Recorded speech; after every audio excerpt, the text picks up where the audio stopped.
O Casino da Atoxa sempre foi un dos grandes reclamos da Illa Meca. O establecemento gozou de moito éxito noutras épocas, pero na actualidade non vive o seu mellor momento. Segundo indican os traballadores, Luquia, que é a empresa que o xestiona, está trasladando a todos os empregados a Vigo para fortalecer outro casino da compañía. Uns traslados que algúns traballadores denunciaron por incumprir as condicións do contrato laboral. Bueno, porque me querían imponer una movilidad geográfica, trasladarme de aquí de La Toja a la sala anexa de Vigo. Y bueno, pues yo no quería ese traslado, estoy aquí al lado de mi casa y prefería quedarme aquí, en la casa matriz. O motivo da denuncia é que a empresa traslada os traballadores a Vigo sen ningún tipo de compensación pola mobilidade. Con 1.000 euros que gano, pues es con lo que iba para allá, y 500 euros que me quedaban en la carretera y peajes y todo eso. Romina foi a primeira en denunciar para evitar o traslado. Agora os xulgados danlle a razón e a empresa deberá repoñela no seu posto de traballo no Grove coas súas antigas condicións laborais, ademais de recoñecerlle a súa antigüedade, xa que leva 14 anos na empresa encadeando ata 20 contratos.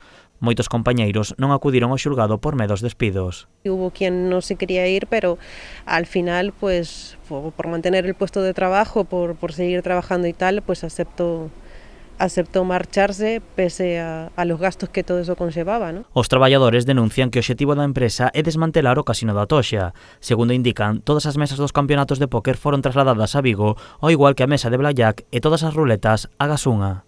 Los trabajadores que estamos aquí en La Toja venimos denunciando ese desmantelamiento del casino, que bueno, que todos podéis venir a verlo, solo queda poca cosa. O Casino da Atoxa no seu mellor momento chegou a ter contratados a máis de 100 traballadores. Na actualidade, segundo indica Romina, son 20 os empregados, unha cifra que podería diminuir aínda máis porque a empresa quere trasladar a 8 a Vigo. Por iso levan a cabo estas denuncias, para evitar que desapareza o Casino da Atoxa. Pues el objetivo es seguir peleando por este casino para que vaya adelante, que es un recurso importante para el pueblo, para la comarca, ¿no? Una atracción turística muy importante.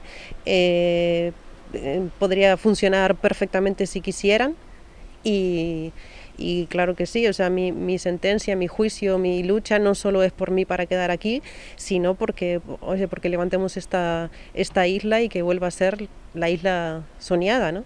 A sentenza a favor de Romina é unha esperanza para o resto de compañeiros que teñen as denuncias en marcha. De resolverse a favor, o resto de empregados denunciantes seguirán os seus pasos e manterán os postos de traballo no Grove.